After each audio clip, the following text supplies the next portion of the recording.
All right. Welcome back to another episode of the Wicked Smart Sports Guys podcast. Thanks as always for joining us. And thanks to Dolly Dreams for the intro music. This week, we're joined by the boss again, Ev Guy Boston, Ev Singleton, back on the podcast. Ev, welcome back to the show. What is going on, KJ? Happy to be back. First time in a while, obviously. And I want to shout out if people, you guys want to hear more of Ev, check out the YouTube channel because what are you up to, like daily uploads now? I don't know how or why or how, but yeah, we're recording pretty much a video a day and then it posts the next day. And we're growing it. So, if you're listening to this on Apple or anywhere else, check out the Guy Boston Sports YouTube for sure. How long do you think you're going to keep that up for, the I daily have upload? I have no idea. Literally no idea. Like I don't know how long that could be going for. But having fun doing it right now. So, and I'm not having trouble figuring out what to post and whatnot. So maybe I'll just say for now we'll do it forever. From I now will until say, the end of time.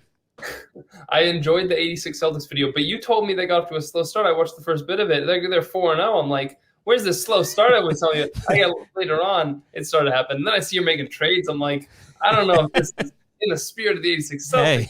Hey, But gotta do what you gotta do. They call me GMF. in your defense, I will say some of those overalls were like Bill Russell won Sixth Man of the Year that year, 77 overall. Like Scott Wedman, 73. I'm like, you gotta like boost these guys up a little bit. Like 41-year-old Jamal Crawford should not be better than Yes, exactly. some of these guys. That's why I felt like the need to do the trade because like that was just, and especially if anyone tuned in, but this is a spoiler, but we had so many injuries. It's like, well, this is just not going to be a good experiment if Larry Bird's injured for a month.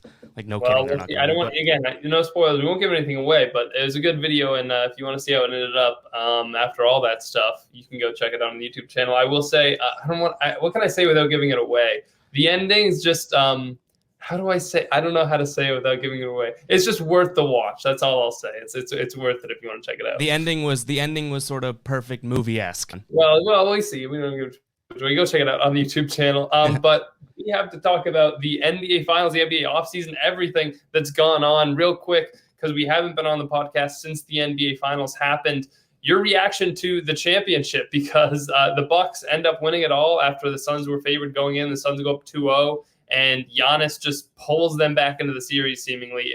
Honestly, if I can speak for myself, one of the better NBA Finals that I remember in recent memory. I think probably, again, people have mentioned it since the LeBron one, and I would say probably better than most of the Heat ones too. Like so between the Golden State Warriors ones that we saw and the Miami Heat ones, that had to be if I had to rank those all together. This was probably in the top three. Yeah, I mean, first off, I think I went into that wanting the Suns to win just because I don't really know why actually, but I think I was looking for the Suns to win.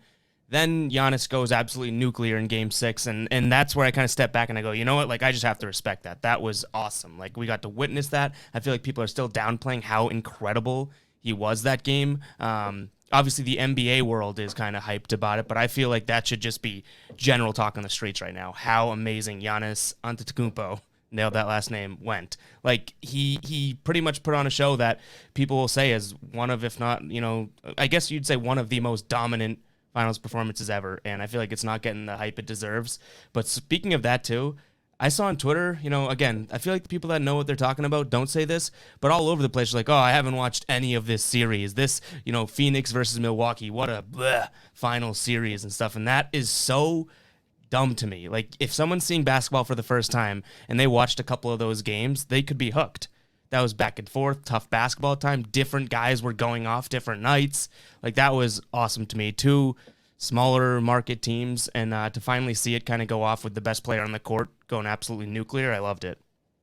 Yeah, and I don't know, I don't know if it was or not, but it seemed like it's the same kind of people that always complain every year that like, oh, it's the same teams in the finals. Yeah. We all think it's gonna happen, and then it's like this finals happens. Like, well, this finals is interesting. It's like, well, it's I don't know if it is or not, or it's just these people with weird attitudes that like contrast each other. But I'm thinking, like, I don't know why you wouldn't want to watch these finals because there is significant star power. You don't know who's going to win. It's everything we wanted. Like, for me, I would like the finals to be like this every year. Like, if it was, just I obviously, we're going to be biased with the Celtics, but if it was like even Hawks and pick like Hawks and Mavericks, Like, there's a ton of great storylines going into even finals like Luka and Trae Young, all this stuff. Like, I mean, I know we're fans of the NBA through and through, so any matchup pretty much is going to interest us. But I didn't understand the lack of interest in this series at all. I thought, and coming out of it with Giannis being kind of crowned as the best player in the league now, which I don't think is I don't think is an overreaction at all. I think that that's perfectly fair coming out of the series, especially not considering it's not just like, Devin Booker won the finals and he's like, oh, Devin Booker is the best player in the league. It was building towards this. Giannis, the 2-time MVP, Defensive Player of the Year, all this stuff, like, he was eventually going to take that crown if he won the championship. So to me, this was everything I could have asked for in the finals. I don't understand why people, feel the need to rag on it. Yeah, and it was weird, too, because it wasn't even like, I agree that it just seems like it's always the people that just are not satisfied with anything. Like, they're going to, throw a fuss no matter what. But, like, I was seeing headlines on major sports networks being like, is this the worst finals of all time? Or is this bad for the NBA? And it's like, these are technically credible sources that are now trying to say that that just puts such a sour taste in my mouth because it's so not true. Like, it takes 2 dribbles in a game to realize how good that series was. So, but again, right down to the end, it kind of was surprising me. Like, I wanted the Suns to win, and then Giannis goes and takes it. It was like, I was already surprised that the Suns and Bucks were in the finals in the first place. And then even still, the better team, technically odds-wise, didn't end up winning. It was great for the NBA, in my opinion. And I also have a nice little stat for you, Evan. How many times do you think, now the NBA's data here that I just looked up goes back to 1983. So keep in mind, this is since 1983, but it's still a long time. How many players do you think have put up 50, 10, and 5 in a, not just a finals game, not just a playoff game, any NBA game ever? How many people do you think have put up 50, 10, and 5? No clue. I heard them say something about Giannis going for 40, 10, and 5 or something in a finals game. I forget what the stat was, but I don't know, 3, 2? You nailed it, 3. 3 players, not even just... That was my first guess, for the record. I know I said 2 numbers. That was my first guess. Not even just in the finals. Any game. And Giannis did it in the closeout game of the finals. It's just Giannis, Anthony Davis, and David Robinson. And that's it. That's all the players that have done it ever. So it's just, it is mind-boggling that he was able to do that on the biggest stage and what he was able to do. And I will say, I came into it, I was fine with either team winning, honestly, because to me, what was so cool about these finals and so cool at what I played up into it was just the uniqueness we were going to get and the fact that a fan base was going to win that hasn't won in a while. And there were so many players that weren't in the finals ever before. Like, I think this was one of the first finals where there was no players who had previously won a championship and all this stuff. So I was really excited for a ton of those reasons. And, for me, I was fine if the Suns and Bucks won for those reasons. But if you put a gun to my head and said, who do you want to win finals? I probably would have leaned the Bucks just because I like the coronation of Giannis a little bit more because he's going to be in the league a little longer than Paul. So I think it creates lasting storylines more than the Chris Paul winning thing would have. Although I will say I was prepared for the Suns to win. Like, if the Suns won, I had some tweets prepared, like, that picture of Jay Crowder and Tom Brady from 2016, whenever they get in Durant, just saying two reigning champions with those two, standing next to each other. I thought that would be funny and stuff like that. And like the whole oldest champion thing with Brady and Mickelson, and then Chris Paul, obviously, like people winning at an older age. I thought all that stuff would have been cool and cool storylines. But for me, it was the Bucks that I just believed they were going to win. And I had a friend text me when the Bucks went down 1-0 in the series, and they were like, do you think the Bucks stand any chance? And I was like, I still think the Bucks are going to win. Like, I had the Bucks in 6. I would say pretty much the whole way through. I felt that way after game 3. I felt that way after game 1. I can't speak for how I felt after game 2. I kind of forget. But for the most part, I always thought it was going to be the Bucks, and I didn't understand the inclination to pick the Suns as much as everybody was doing so. I get the Giannis was injured thing, so I will give a little bit of credence to that. But to me, the Bucks were always the more talented team. Like, if I was drafting the series, number 1 is Giannis. Number 2, I'll give you Booker. Number 3, I'm taking Middleton over Chris Paul. And number 4, I'm taking Drew Holiday over DeAndre Ayton. And I don't think that third one is close. I think the Chris Paul thing was probably he was playing so well for the whole, you know what I mean? That was kind of, I think, what put it over the top for me, because I get it. You go player by player by player type of thing, but having a Devin Booker, who I think is the clear-cut number 2, and then I think Chris Paul was playing better than Middleton, playing better than Holiday, that type of thing. So then you start looking at it at the time of probably picking these games. The Suns did have the 2 out of the 3, even though they didn't have the best, and then they probably end up having 3 out of the 5 wherever you put Ayton. But then Chris Paul, I mean, I get it, he had a decent game 6, but he really kind of just crapped himself multiple times. And that Suns team, as good as Booker is, as good as Ayton was playing, that Suns team really was running through Chris Paul this year, and they just flopped. He flopped towards the end. And I will say, like, I'll give the fact that Chris Paul kind of, it seemed like the storybook kind of thing. And he did have some good games throughout the playoffs, but even still, he had some duds in there too. It felt like it was very up and down for him. And it felt like, this kind of the storybook, the right thing that was going to happen. Oh, Chris Paul is finally going to get his championship. But like, for instance, like coming into the game in the conference finals, of course, missed the first 2 games of the conference finals with the COVID thing, came back, 15 points on 26% shooting his first game back. The second game back, 18 points on 27% shooting. And then the next game, 22 points, 8 assists on 42% shooting. Pretty good, but not like great. And then, of course, that the game 6 against the Clippers, he just exploded. And he had one of his best playoff games ever. And that was kind of the last game we saw of him going to the finals. And it felt like, here we go, Chris Paul. But Middleton, was kind of the same way, and as it ended up, he just had the better finals. But I do think, like, I guess it would have been close. But I feel like if I was drafting a team just for one season, I guess it would be closer than I'm giving it credit for. But I still think, Middleton certainly was better than Paul in these finals, and I think that 100%, especially when you have the best player in the series in Giannis, and then you have that talent around him. And I also think, people made a lot of the Suns' depth.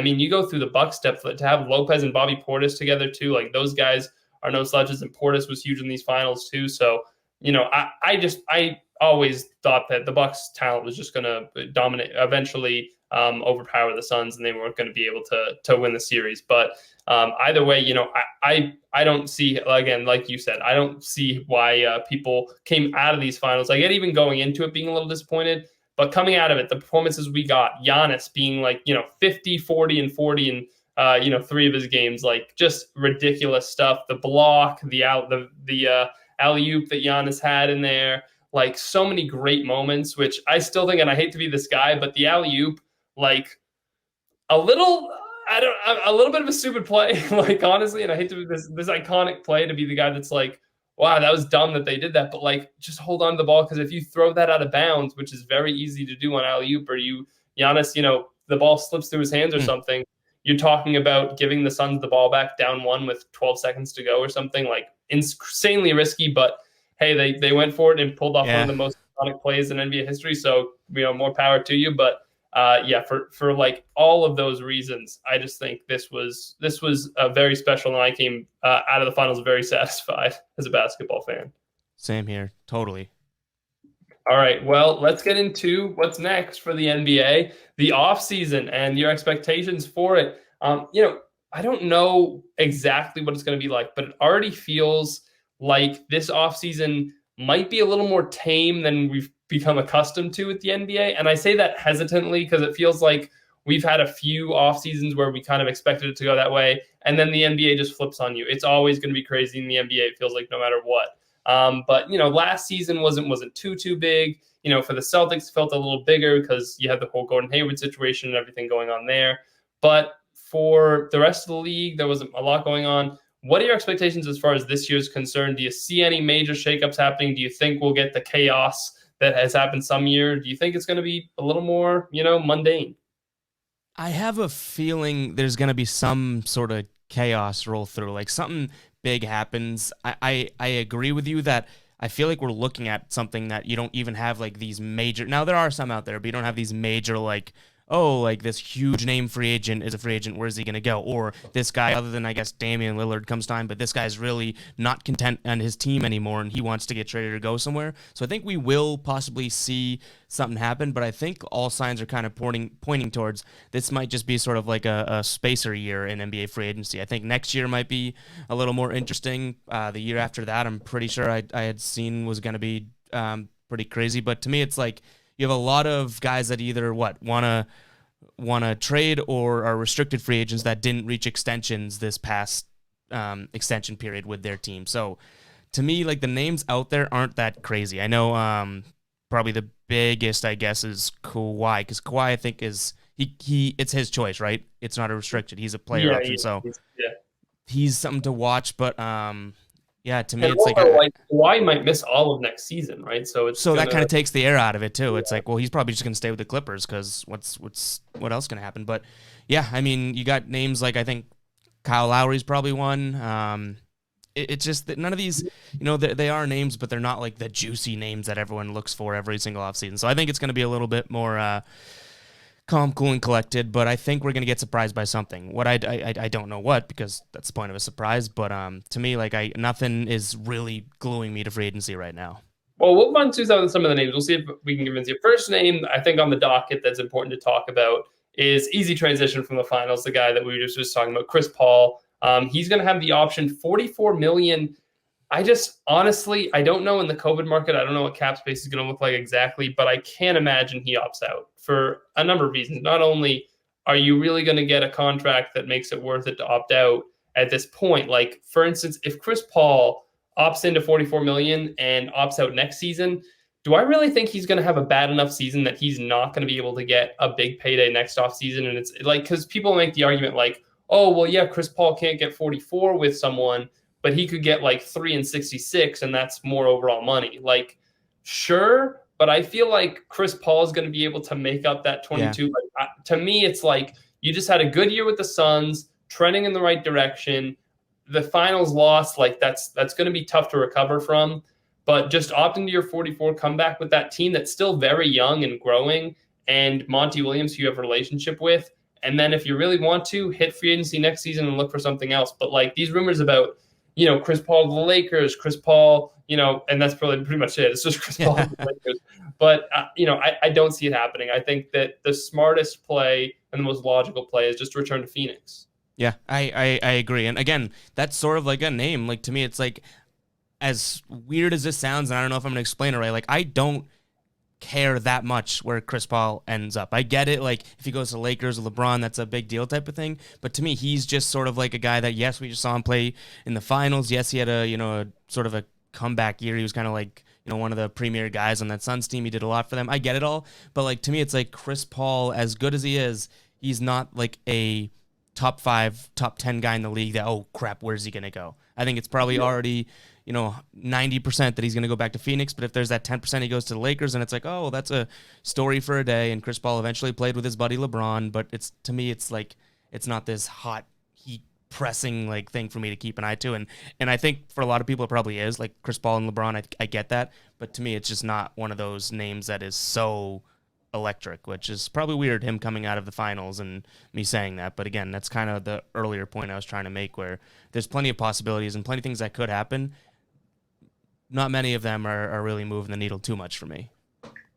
Yeah, and I think the one kind of little bit of credence you could give to maybe Chris Paul would leave would be that, he didn't necessarily choose to go to Phoenix. They traded for him. So did he ever really want to be there in the first place? Like, who knows? And hey, his window's kind of closing as, a star did make the All-Star team last year. So does he want to take advantage of maybe one of his last years and just go to the Lakers? And like, all that stuff's fair. I don't see the value in leaving the Suns right now. I feel like the Lakers are trending down where the Suns are trending up. And I just, I know that's, famous last words to say about the Lakers, because they can, go and rebuild things in a second. But I just think that's the state of things right now. And it's hard to imagine that Chris Paul would leave a situation with that kind of money on the table and everything like that. And he doesn't seem like a guy that would easily, just flee to another team. Like, he's never been that guy that's going to, he seems kind of independent usually when it comes to these kind of things. He's never been one to kind of go and form a super team. He's been traded a few times,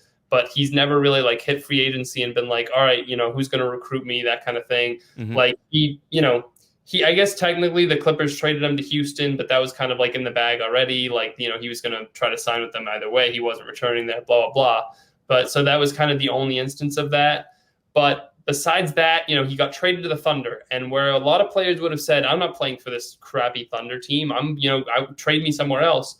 he stuck it out. He played there, and he had a really great year there. And then he gets traded to Phoenix, where they weren't a playoff team, but he played there. He stuck it out, and he brought them to the finals. He helped bring them to the finals. Yep. So I just don't see Chris Paul as the type of guy to be like, all right, I'm opting out, and I'm going to play with my buddy LeBron. Like, he's never struck me as that guy. Yeah, I feel like, honestly, that we would have seen that by now if that were the case. As good as friends they are, the banana boat, whatever they are, I feel like we could have easily seen if Chris Paul really wanted to, or even LeBron really wanted to, we would have seen that pairing by now. Not saying it will never happen or won't happen, but I think you bring up some good points there. Yeah, and we'll stay on the Lakers stuff because we'll just try to do it all at once because there are also the rumors that they could potentially be interested in a trade for Russell Westbrook, which I got to say a stark contrast from you go from Chris Paul to Russell Westbrook. You're talking about the sage, veteran, calm, cool, collected, very efficient, to Russell Westbrook, which is like the polar opposite of that. It's like, your wish list could not be any more all over the place if you're jumping between those two. It's like, we just want a veteran point guard. These two are very, very opposite in that regard. So I actually would be really interested if Westbrook was traded to the Lakers.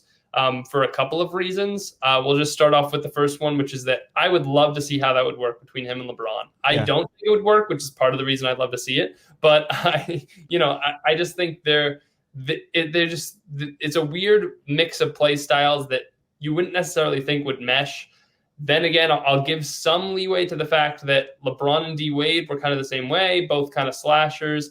Dwayne Wade, not going to compare him to Russell Westbrook much though, but there is a little bit of a thing where scoring guard, point guard, shooting guard, whatever, that can't really shoot. And you would think that wouldn't work next to LeBron, but it worked with Wade. So I don't know. I'll give him a little bit of leeway there, but you're going to need plenty of shooting around those guys if you think that those two as a pair alongside Anthony Davis in the trio are really going to work. But that would be a hell of a match if they ended up getting that to work.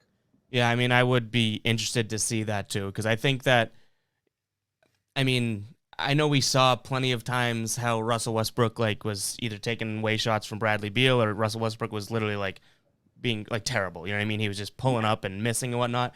I feel like that one of two things. One, it may not fly with LeBron, right? Or two, LeBron couldn't make. I don't want to give too much credit to LeBron, but it's hard not to. Does LeBron cover up from that? Does Russell Westbrook become a better player under LeBron? I don't know if he's tameable, but I would be interested to see if that were to ever happen, or if that, if we were to see that play out. I would be I'd be watching that just because I don't think that out of the box that could work. But I wonder if given the fact that you now have a point guard, a small forward, and a big man, it's kind of the makings of what you need. I know they play like LeBron and Westbrook. To me, don't seem like two guys that would play totally hand in hand. But I would be interested to see if they could work that out, because that could be pretty electric if somehow that did work out. You know what I mean? Yeah, and look, if you're the Wizards and someone wants to trade you anything for Russell Westbrook, in his contract, you have to be interested in that a little bit, considering you kind of just, did the John Wall swap for Westbrook just because. Yeah. So I think that's got to interest the Wizards, but if it ends up that situation plays itself out, I wonder if then Bradley Beal says, you just traded away Russell Westbrook. This team's clearly going nowhere. Now I want to be traded. And then all of a sudden we got NBA chaos that we want, because now Bradley Beal's requested a trade, and what happens there, So I think that there's a lot of dominoes that could fall in the trade market. Obviously Ben Simmons is thrown in there as well, because his name's getting shopped around. So you got Simmons, potentially Beal, potentially Lillard. I know that the Beal and Lillard things feel, less realistic, but things change on a dime in the NBA, so you never know when that stuff's going to turn itself around. I was looking at other NBA stars that possibly could be traded this offseason, and I saw some names like Kyrie Irving. People threw around that. Is there a possibility that he gets traded because that thing in Brooklyn didn't really work with him this year, and they feel like Harden and Durant maybe would work better together. Obviously, Brogdon's name's been thrown around a lot. Kemba could go somewhere else as well. And CJ McCollum a little bit too we've heard thrown around a little bit. Karl Anthony Towns, that's one that we're not hearing a lot about right now, but again, that's a guy that the clock is ticking in Minnesota on him. Kristaps Porzingis. So there's a lot of names that could potentially just pop up and be traded out of nowhere. So I think that if we're hoping for some craziness this offseason, it's going to come from one of those guys. Yeah, I think I agree. Now, kind of back to like how we started this thing when I said, it seems like it's trending in the direction of being kind of tame and whatnot. I think that that's because, the saying where there's smoke, there's fire usually is true, especially in the NBA. I don't consider anything you just mentioned yet total smoke. Like we're seeing a little sizzle, maybe, the girl's starting to cook a little, but nothing's smoking yet. The minute one of those things smoke, I do think I could completely change my answer on what I expect this NBA offseason. But right now, I think that all those things are kind of like we're keeping them on the back burner. They're heating up, but no smoke yet. Like Kyrie Irving being traded, that would be like incredible, like in terms of NBA entertainment. But I don't know if it's smoking yet. There's no where there's smoke, there's fire without the smoke. And I think we might be heading towards smoke. But right now, it's just a little charcoal. I would agree with you, except for Ben Simmons. I think with Ben Simmons, I actually completely forgot about that earlier when you had said that. Like that's a huge name that clearly like something has to happen there. And the only thing I could possibly make sense of him staying there would be for the first half of the year if they want him to get his trade stock up and play a little bit better. Because right now he's at an all-time low. But you're right. When I answered that question earlier about this offseason, like no matter where he goes, what the trade is, I think that'd be a pretty big move. So that could be some smoke that leads to fire for sure. Yeah, and back to the Westbrook trade just for a second, because I first saw it and I was like, what are the Lakers going to trade that's going to match this salary? And people mentioned that if they do like Schroeder and on a sign and trade and Kuzma and THT, that kind of gets it done salary wise. And then since then, all this stuff has come out about Schroeder just saying like, or Kuzma rather, like, I don't know if you saw this report today that some Lakers guy said that Kyle Kuzma fancies himself on Jason Tatum's level. And I was like, oh my goodness. Did you see this thing? I was like, here we go again. This Kuzma Tatum stuff. Like, I forget what oh my God.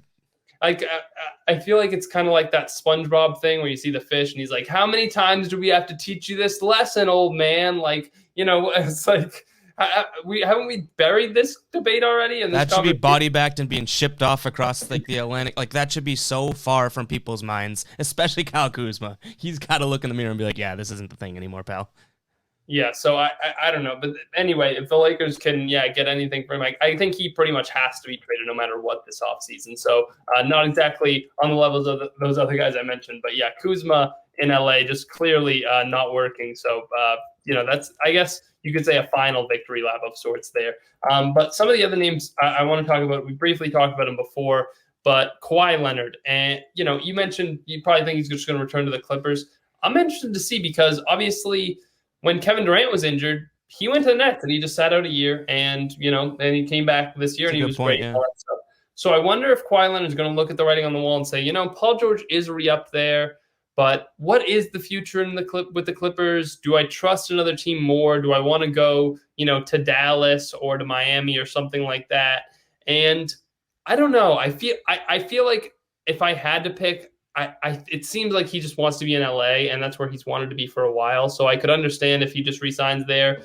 But from like that NBA fantasy GM standpoint of like player movement and where's the best place for me to be, I could see him fleeing to another team. I don't necessarily think if you're Kawhi Leonard and you're hitting free agency and you're thinking, where is my next best chance to win a championship?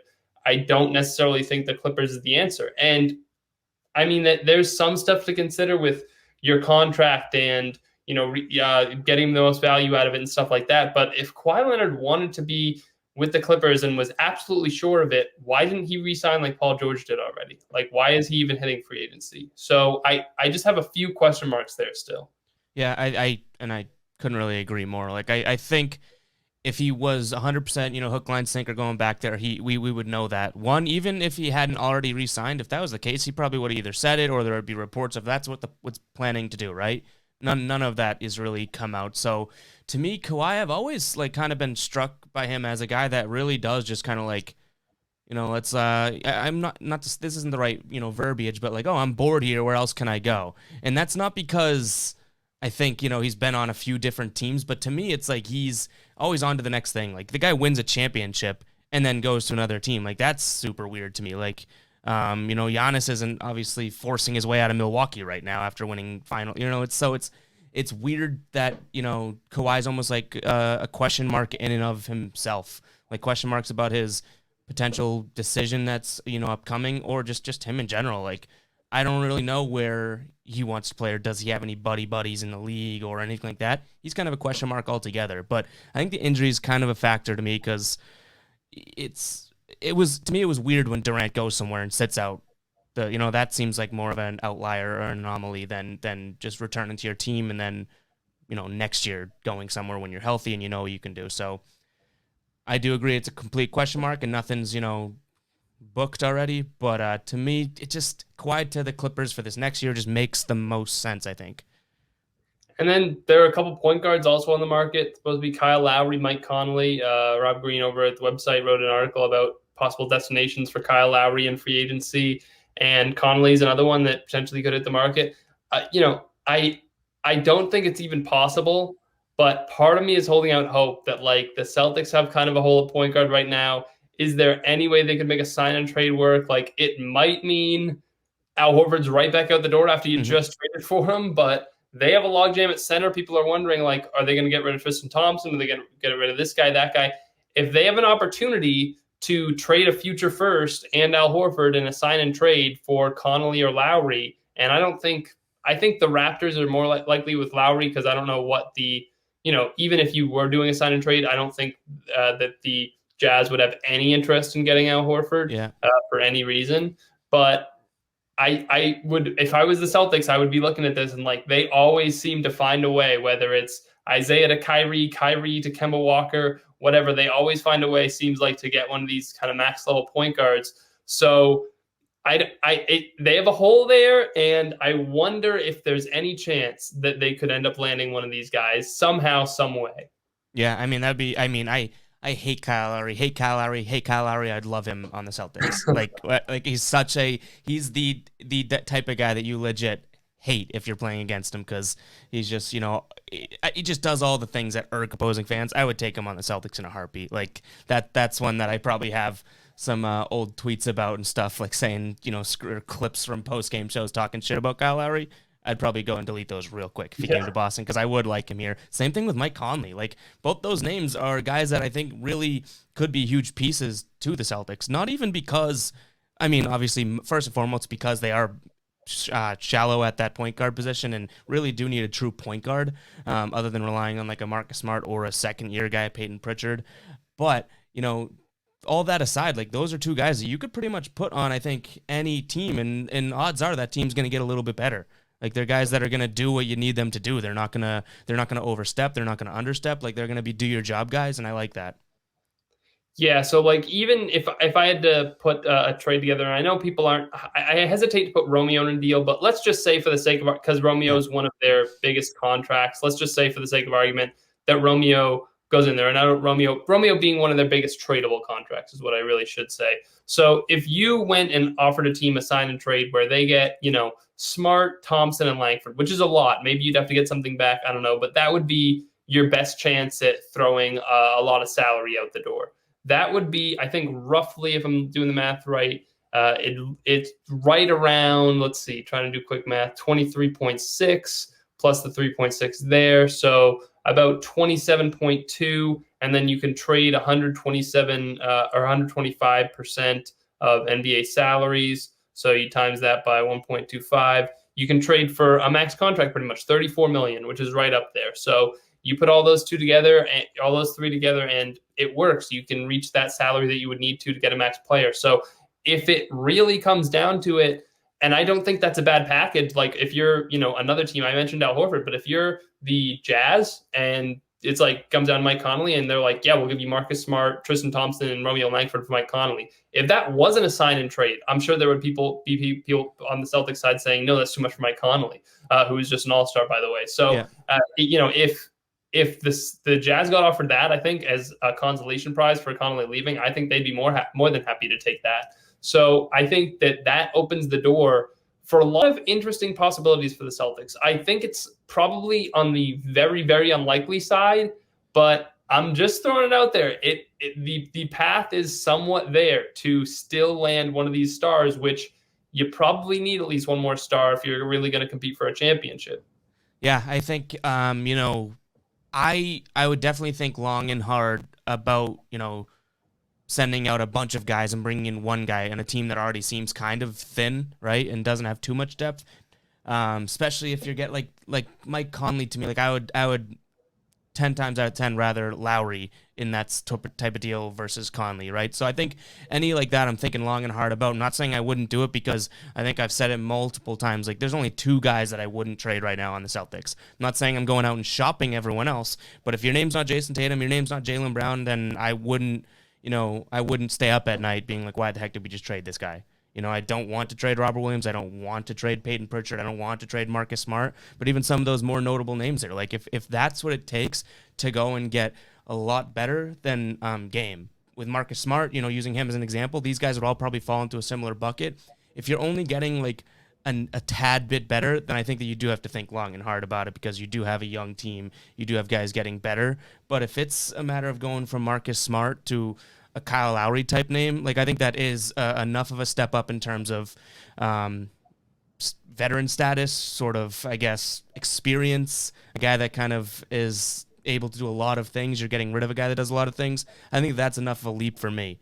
But it's definitely still a matter of like you're listening to trades, but I don't know how much the Celtics should go out shopping a huge package because I know that people don't like to believe that or not, but that's definitely how you can also alienate a team. If all of a sudden they hear that Marcus Smart, Tristan Thompson, Romeo Langford were all being shopped, that's three people. That's pretty much 25% of your active team that would hear. Well, hey, Ev, I think two of those guys have already dealt with that over the last trade. That is true. And Romeo Langford's going to be too high to even care, I guess. So yeah, I guess yeah.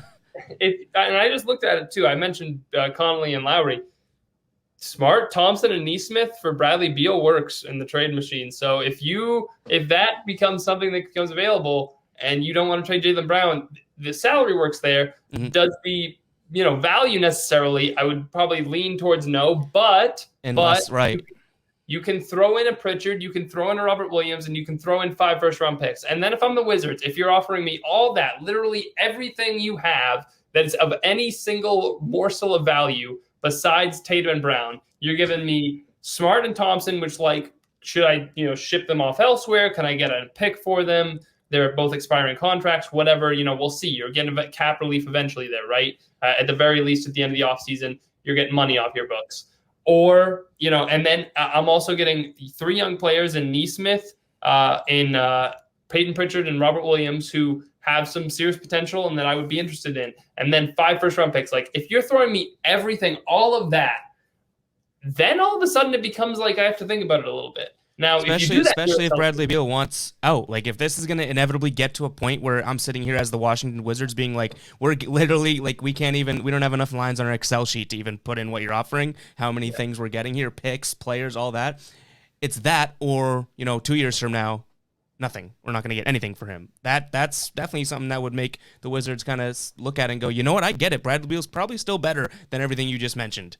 But are we going to get nothing for him? Right. Now, at that point, it really, really becomes who the heck is your point guard? Like, then maybe you call up Tremont Waters and say, hey, we got a starting role for you. It's like that's what it comes down to, because if you're trading away Pritchard in there too, which I'm sure they would fight tooth and nail to keep, but if you have to get Bradley Beal, you do it, and then all of a sudden you're stuck. Like, who's my point guard? You could potentially go out and sign someone to the mid-level or biannual exception, whatever, and for cheap, like maybe a Jeff Teague or something. But, if you want if only we had guys like that, I don't know. But, I just think if you get the opportunity to do that, you do it. And then even if you give up Robert Williams, guess what? 4 of your starting 5 next year, it's Horford, Brown, Tatum, Beal. Like, that is dangerous. And then can you re-sign Evan Fournier? And then do you play Beal at the 1 and Fournier at the 2? I don't necessarily think that would work, but maybe you bring Beal in, you have Fournier off the bench, and you run that lineup out there sometimes, in certain points of the game.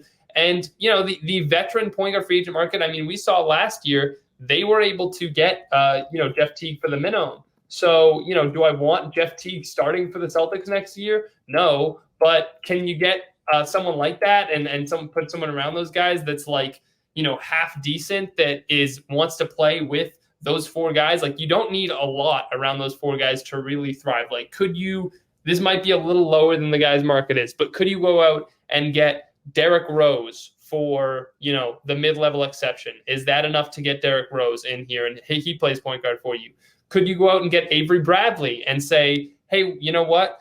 Not a point guard, but you have the right size. You could play there, and the ball is going to be in Beal's hands or Tatum's hands or Brown's hands most of the time anyway, so we don't really need a true point guard. Just go out there and play defense for us. Mm-hmm. Alfred Payton, Frank Ntilikina, or Chris Dunn are possible names that could potentially be out there. TJ McConnell could potentially be out there. He'd be, another great guy. He had that crazy game with the Steals last year, everything like that. So there's a few names out there this offseason that could strike you. Cameron Payne, I don't know how much he's going to get paid, but he's another guy. So I don't know. We're playing in fantasy land a little bit right now of this scenario where they somehow get Bradley Beal without giving up Jaylen Brown. But hey, you posted the 2K videos yesterday, so we might as well play 2K a little bit on the podcast. Why not? I mean, that is obviously the dream scenario. And if you can get it done and bring in one of those point guard names, then all of a sudden you're really talking championship, Especially with, I feel like it'd be any of those names you mentioned, like they're going to, practically jump out of their seat to come play for a team like that. It's not like you're trying to get them to, and obviously, like I think we have historically like a tough time getting big name free agents to sign here. Maybe not as of late, I guess, but, definitely even still as of late, I guess, Kevin Durant being one that it's like, missed out on maybe. But think about that. Like you have Bradley Beal, Jason Tatum, and Jaylen Brown. I mean, hell, we can throw Al Horford in there, but I think that those first three names are enough to get a Jeff Teague-esque player saying, holy crap, yeah, let's go win a championship, So they'll come there. And even in buyout markets, whenever that were to come, like, you have a stacked lineup like that, all of a sudden you start to have these people that want to cling on and possibly go get a ring of their own, and it gets a lot easier than you having to go and try and dig and find a guy. All of a sudden opportunities present themselves when you have a team that has three studs like that. Right. And the other option you have, of course, that I didn't mention, Carson Edwards could be a starting point guard. I'd rather that than Draymond. I would. Well, yeah, there's a reason I didn't bring that up too much. But anyway, I thought we'd end on that kind of rather crazy note to bring that up. But I guess one more quick thing, because we mentioned his name, but I did want to talk to him about him more at length. Evan Fournier, a little more realistic as far as a shooting guard that the Celtics bring in this offseason or bring back. What do you think the chances are that Boston re-signs him right now? Because I find it incredibly hard to gauge at this juncture, but if I had to put a number on it, I guess I'd give it like a 7 out of 10, maybe. Like that's kind of where I'm feeling right now. Like I feel more likely than not. I kind of like that because we haven't heard a lot about it, right? It's like if there was rumors or rumbles that Fournier wasn't going to be re-signed, I feel like you'd hear, some sort of leak or something. The fact that we haven't heard anything about it, it almost seems like I'm leaning towards, he's coming back, because nothing really tells me, there was any sort of, relationship issues, which I think we would know that by now. He said that he likes Boston before.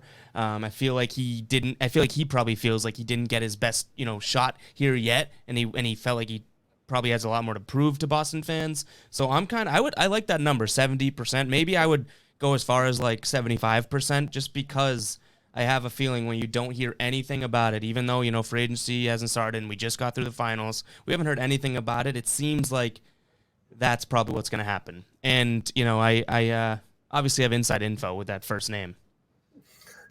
Well, yeah, of course. But theoretically speaking, too, I know we talked about all these crazy scenarios, the Celtics, these dream scenarios, but there is a world, and there's a likely world, in which the Celtics' top priority in free agency is just to re-sign Evan Fournier. Mm-hmm. And if that's the case, while these teams with cap space are focused on, Kawhi Leonard, Mike Conley, Kyle Lowry, whoever else, Chris Paul, if he's out there, the Celtics are the ones ringing the phone off the hook with Evan Fournier saying, we really want you here. We want you back. So that helps too, because Evan Fournier is second-tier free agent at best, third-tier at worst, somewhere in that range. So if the Celtics are the ones that are constantly, making the push to bring him in, that helps as well. Yep. I agree, and I think that it makes sense for him too. Like it's almost like you're on a better team than you were with Orlando, but still a similar amount of responsibility / pressure. Like I think that the guys that are going to hold the most responsibility, say they run this team back as it is, it's going to be obviously the Jays. Then you're going to look at Marcus Smart, and maybe you have Evan Fournier, a guy as now he holds this scoring responsibility, which he definitely would if they're going to be a good team, but I don't know if the same amount of pressure would be there as obviously being Jason Tatum, being Jaylen Brown, or definitely Marcus Smart. So it seems like a really good spot for Fournier as well, to be on a team that can compete, hopefully is trending in the right direction without having to be like, oh my God, I'm the only guy here. This is dumpster fire. All right, Ev, well, thank you for coming on the podcast for this crazy NBA offseason preview. Hey, if we're not going to get a crazy offseason, we're going to get a crazy offseason preview. So, I'm glad we kind of ran through the gambit of potential scenarios there and what could happen. Who knows? We'll ultimately end up seeing who knows what Brad Stevens has in store. Hey, it's his first offseason in charge. So I'm sure, and he was aggressive to start with the Kemba Walker trade. And I'm sure he has many plans in his head of what his desire is and what he wants this team to look like. We've seen these first-year GMs or presidents or whatever come in and decide, I want to shake things up immediately. I might not have a lot of time here. Not saying that's Brad Stevens' mindset, but I immediately want to put the team in a position that I genuinely wanted in. So we'll see if Stevens has some similar plans. But Ev, thank you for coming on, guys. Go to the Guy Boston Sports YouTube channel. Go subscribe. Because I don't know if Ev's announced it yet. I'm, again, giving it away. I give away all Ev's announcements before. No, I've announced this one. Don't worry. But, we're good. Yeah. Big giveaway happening at 1,000 subscribers, which we're inching ever closer towards. So, you're going to want to be there for that one, because that one's kind of a special one. And, I mean, there's been a lot of giveaways there. So if people aren't subscribed already, like, you've already missed out on giveaways. Don't miss out on any more. Like, this is, just get subscribed and look for the giveaways and get involved in those, because at the very least you're losing out on a potential chance at just free stuff. Like you're literally giving up nothing, and you have a chance just to hit a red button. Hit a red button. Like what's your loss there? So yeah.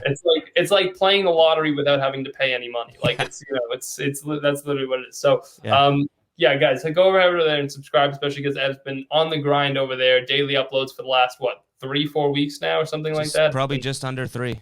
It's been getting up there, yeah. So head over there, check that out. Go follow Guy Boston Sports on Twitter at Guy Boston Sports. Follow Wicked Smart Pod at Wicked Smart Pod. Check out everything over at GuyBostonSports.com, all the articles and stuff over there, the podcast. And once again, Ev, thanks for joining us. Obviously, anytime. Had a blast talking some Fantasyland, NBA free agency. Loved it, so thank you for having me. All right, guys, and you can go follow Evan on Twitter at EvGuyBoston. You can follow me on Twitter at ByKJoel. Thanks for listening, guys, and we'll see you next week.